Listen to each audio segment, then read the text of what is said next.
Welcome back to the channel, everyone. Hope you guys are having a great rest of your day, start to your day, whatever time it may be. And in this video, I got something pretty interesting for you guys.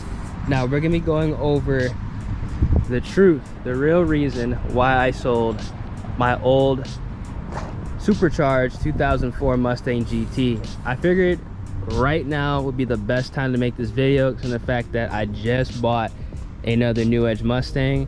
And this video is going to be food for thought for those of you who are planning on building an engine, and also it's a good excuse to talk to you guys because you guys know I gotta do the break-in miles.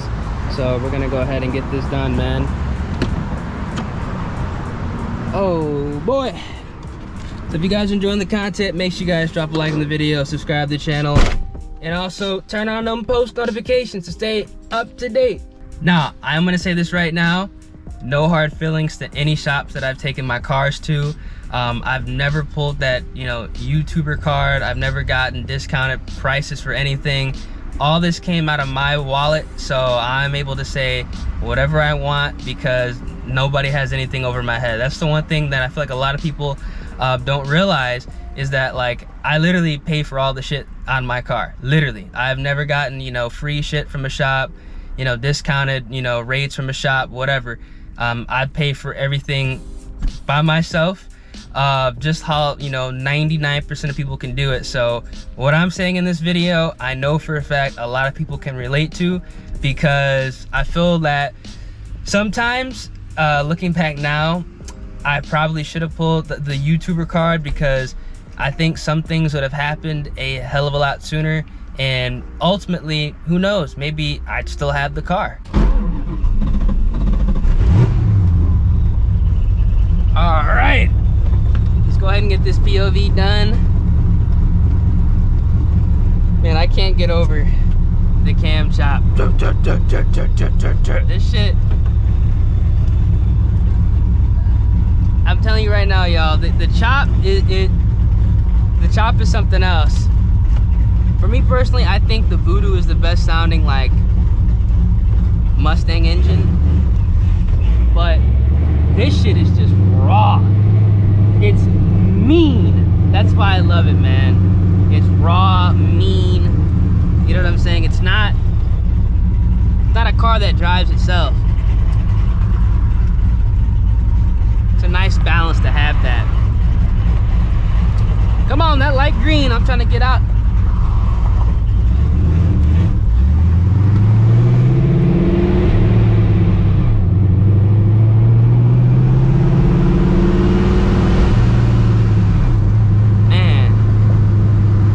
So I guess we're gonna go this way.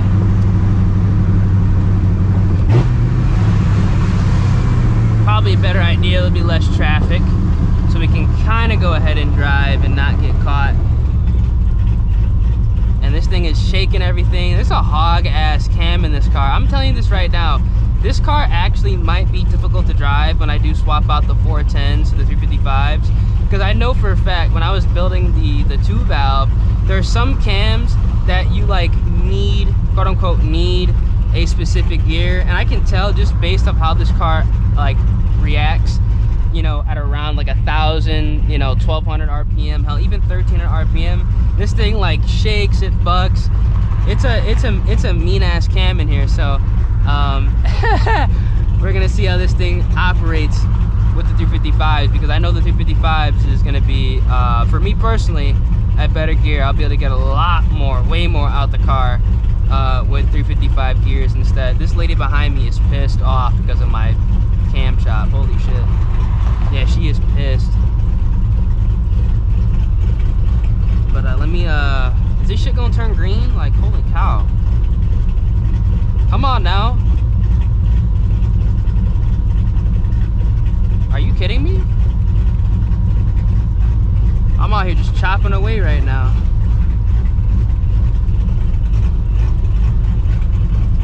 Oh yeah, dude, she's pissed. I don't know if you guys can even see this, but she's pissed. She's like all stressed out because she's sitting behind my car. Probably smells like gas back there too, honestly. See right there, the buck.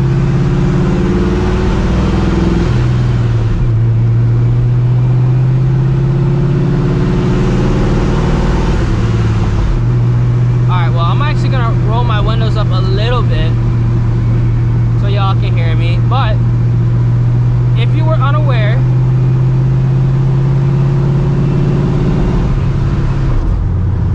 before I actually bought this car, hell, before I even bought the GT350, I was in the process of building an 1,000 horsepower capable 4.6 liter 2-valve Mustang GT. Now, I bought that car bone stock, complete opposite what I did with this car. That car had like literally an exhaust, a MagnaFlow MagnaPack exhaust. Did the Borla mufflers on there, and then very shortly after that, I found a good deal on a Supercharger kit, which I went right to boost because I knew bolt-ons on 2 valves, 3 valves, they're a waste of time. You should just go right to boost, so you know you can actually make it worth your while.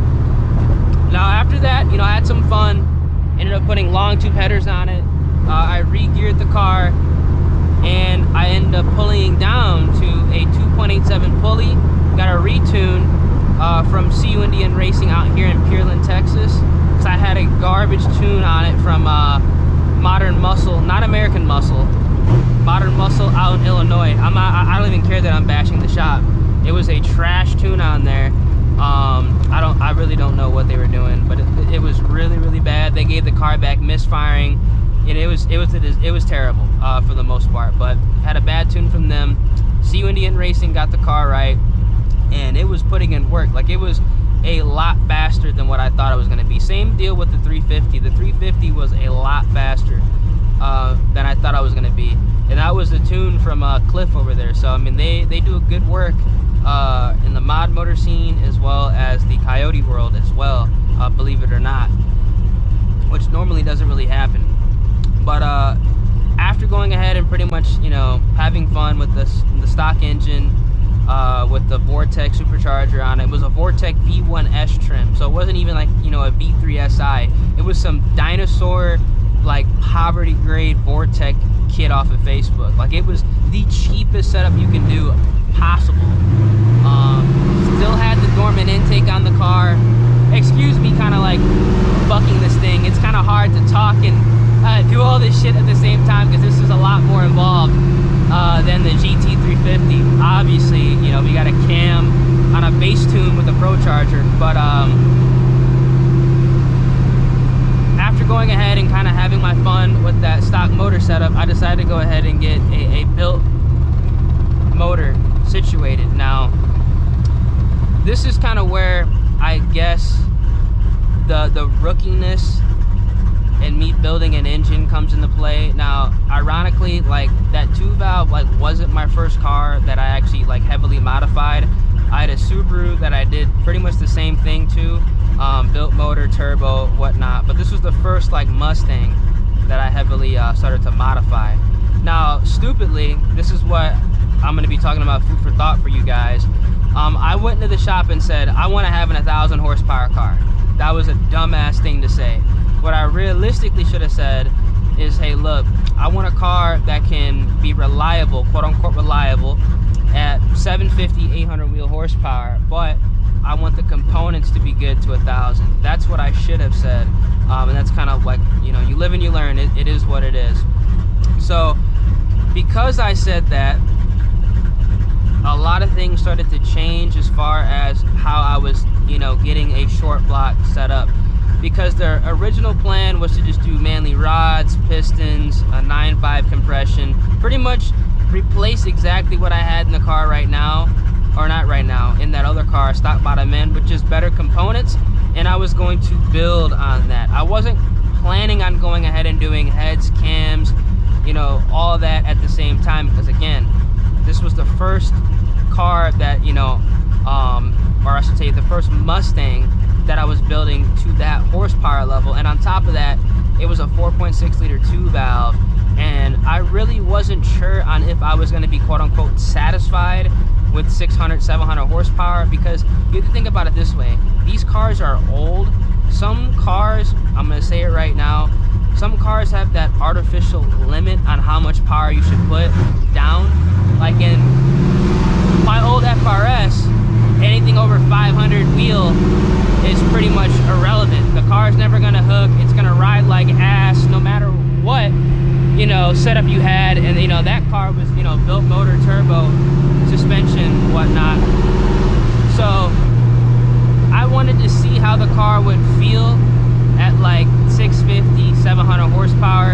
And if I enjoyed it, because the car was light, I was gonna go ahead and build it from there. Now, this is kind of where I kind of made the mistake, and I just kind of let the shop do their thing. Because I wanted to go ahead and I said, you know, I'm talking about this hog ass cam, because I said I wanted an 1,000 horsepower car. A lot of things were kind of brought to my attention, or I should say not really brought to my attention. I was offered, excuse me, I was offered a piston and rod upgrade for $200. Now, the pistons and rods in the motor originally that I was gonna go with would have been good, you know, up to 1,000 horsepower. But because I guess some wording got mixed up, they decided to go ahead and recommend, you know, for me to upgrade the pistons and rods to some other custom shit for an additional 200 bucks, so the motor could essentially support 1,300 wheel. And I was like, well, shit, you know, 200 more bucks, or technically 400 more bucks for it to support 1,300 wheel. Why not? Let's go ahead and order that shit. Dude, I can't drive this car today. I don't know what's going on. I was like, let's go ahead and order that shit.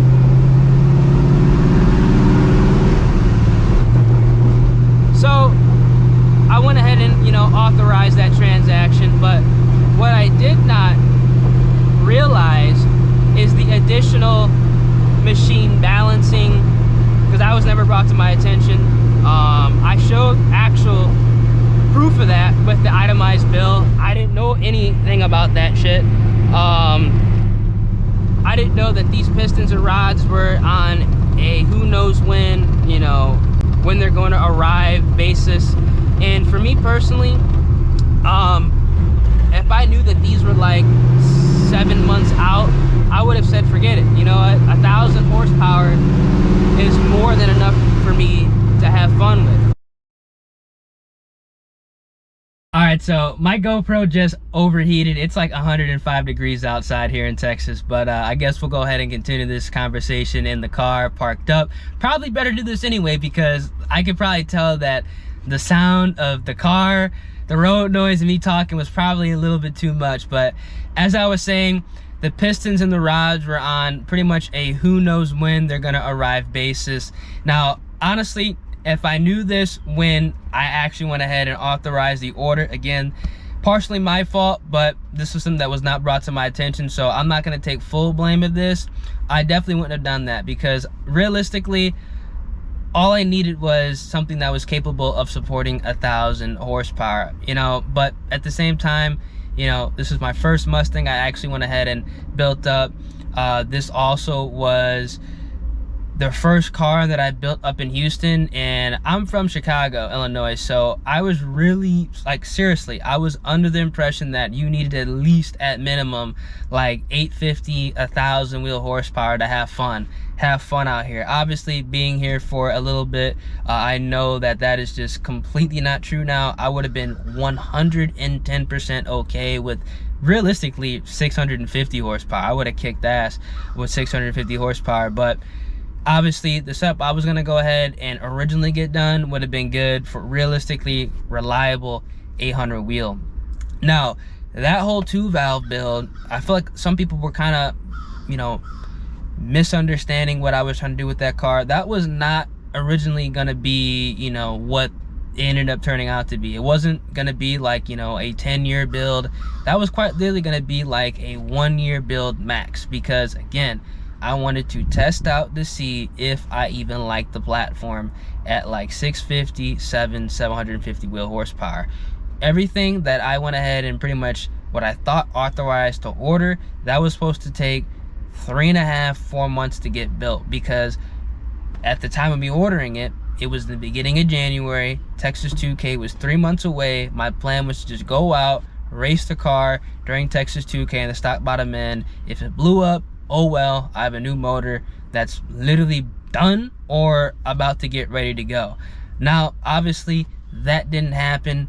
A month goes by after that 4-month date, another month, and at this point, I should have been on the machine shop's ass, because C1 Racing, they didn't put together this engine.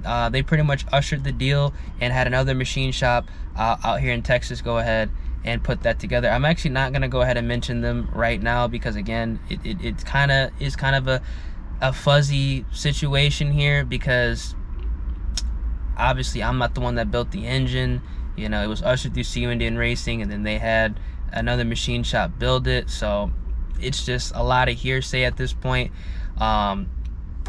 It took entirely too long for me personally to be sitting around waiting for a short block, because during this down period, I actually got a good deal on a built block for my Subaru, which was actually blown up, and that car was up and running before just the short block for that 2-valve was ready to go. Once I got the call that my Subaru was ready to essentially be picked up and shipped back to, or I should say shipped down to Texas from Illinois, because I got that car built out of state. That's what you guys have to, you know, understand, what some people don't understand. I got that car built out of state. Once I got that call that car was ready to go before my short block was ready, I knew I was, you know, I pretty much got screwed over. My GoPro overheated again, y'all. It's crazy hot. But as I was saying, I had waited like 10 months for just a short block, man. And I knew once I got my other car pretty much ready to go, something was wrong. Either my parts were never ordered, or there was a mistake made when assembling the engine, which I will go ahead and kind of get into later in the video as well. Now, all said and done, I spent a ridiculous amount of money on pretty much setting up a 4.6 liter 2-valve. Now again, because, you know, I'm in my second 2-valve Mustang, I don't hate 2-valves, got nothing against 2-valves, but the amount of money I spent on a 2-valve was too much for a 2-valve. I could have bought a brand new crate motor Gen 3 Coyote with the money that I spent. I could have bought 2 1,000 horsepower short blocks from Mod Max. I could have done a lot of things to this car with the amount of money I spent on just the short block. And for it to take 10 months, because obviously the amount of money I spent for 10 months of time didn't make sense to me, and I was not okay with that at all. And I expressed my, you know, disappointment with not only just the shop, but also the machine shop, that, you know, this obviously took, you know, way too long. I was promised, you know, 4 months. Obviously, all car related stuff, you really can't give a date, but I mean, 4 to 10 months, that's crazy in my personal opinion. I think anybody would be upset. I have a right to be upset about that. It took too long, and it kind of pushed me, you know, past that window that I wanted to go ahead and pretty much enjoy the car. And because the whole purpose of me kind of doing this in the beginning of the year was for me to be able to enjoy the car and honestly get used to the car at around 6 to 750 wheel horsepower, you know, July, August, September, and then October, if I wanted to proceed, if I even needed to proceed, I would have went ahead and done the heads, cams, and done a bunch of other stuff to, you know, get it to that 1,000 horsepower mark. But obviously, because it took 10 months, I was already gearing up to sell the car and to get another platform, aka the GT350. My mind was honestly made up 5 months in after waiting, because realistically, after the first month of it kind of being, you know, pushed back, I had a feeling that something really wasn't gonna work out here. Oh man, I have to step out that hot car for a second, man. My back is drenched. absolutely drenched. I'm really messing with these wheels now. When I first bought this car, I really wasn't a fan of the wheels. I was like, I'm gonna sell these like ASAP within the first like week. But obviously, me having to go ahead and, you know, fix this car for the first month of me having it, not being able to drive it, just keep seeing them. I'm really starting to like them. I ain't gonna lie. I'm gonna eventually get a drag pack for this car, but right now, I just like driving it around, man. This is technically like what I've been daily driving because I have to break it in, but this is a fun ass car to drive. This really is a fun ass car to drive. Now, obviously, because everything took way longer than it was supposed to take, it was October. Around that time, October through, I'd say, the end of February, I'm really busy with work and I don't really have time to be driving the car around. That's why typically during that time period, you guys see me transition from like the every other day uploads, sometimes daily uploads, to once a week, twice a week. I think I went a couple weeks last year that I didn't even upload at all because I was busy, which obviously not complaining about at all. You know, it's good. That's why I'm able to do the things I'm able to do, but it just didn't work out. And, you know, I ended up selling that car in January because I simply just missed my window. And on top of that, you know, I really wasn't enjoying the car anymore because I was still in the stock bottom end setup. And it was to the point where I had waited so long and I had spent so much money, some of the money that I honestly didn't even realistically think I would have to spend. Again, that's not really an excuse, but you guys kind of get what I mean. I mean, I spent a lot of time. Time at that point is way more important to me because 10 months that's a lifetime as far as car goes, in my personal opinion. I just really wasn't in love with the car anymore. I would have been building it out of spite, and that's something that, you know, I wasn't gonna do, man. It wasn't, you know, a Cobra, it wasn't a Shelby, it wasn't a Mach 1, a Bullet, you know, something like that. It was just a regular 2-valve, you know, that I had, you know, got lucky that I was able to find some, you know, cheap parts on Facebook that worked. And it just kind of, I guess, progressed into where it went, and like things just were stagnant for a long period of time, and it was out of my control. That's something that I just hate, when things are out of my control that I know that I should be able to control. You know, I don't let that fly, man. I should have been more on the shop's ass. I should have been more on the machine shop's ass, definitely more on the machine shop's ass. And, you know, I probably could have, you know, fixed the issue. So that's kind of my, you know, food for thought. When you know or have that gut feeling that something is not right, you need to speak up, because I realistically didn't speak up in time. And, you know, that costed me, you know, 10 months of waiting for something that I ultimately couldn't even end up using. Because right after Texas 2K, because I had took in delivery of that motor, it was literally sitting in my, you know, sitting in my apartment, man. I'd already had sold the car. There was no reason for me to go ahead and keep that short block, because I knew that I was going to get into another new Edge, but it was not going to be a 4.6 liter 2-valve. There was no reason for me to go ahead and keep that short block. And on top of that, I'm glad I didn't, because the machine shop messed up that short block. I sold it to a subscriber. You've already spoken, you know, on the phone, text. He got the situation corrected. But the machine shop, from what he said and sent the photos, I'm gonna go ahead and put those on the screen right now for you guys as well. I haven't even spoken on this at all. This is the first time I ever speaking on it on video. I wanted to wait till I got into another new one to talk about it. They pretty much messed up where like the timing chain pins are, and this is actually pretty crucial because timing is very important on a high horsepower engine. So essentially that motor would have had timing chain slap and could have potentially wiped out the whole bottom end, which, I mean, that was a, you know, it was a 10 grand bottom end right there. That would have been devastating if I would have got that installed in my car and it happened, because it definitely would have happened probably, you know, right after Texas 2K or right after I started doing pulls in it. Luckily he found that out before he even ran the engine, so he got that corrected. But it's just, you know, shit like that, man. It's like, why? You know, 10 months waiting for it to be messed up. It don't really make sense, man. And the sad part about it is, Buddy said that, you know, he's had similar issues with machine shops and he wasn't even surprised. Which obviously, you know, if I knew about that, because I never ran it, the motor was still in the engine bag, literally still in the engine bag. If I would have known about that, I would have went right back and got my money back 100%, and the 350 would be boosted right now.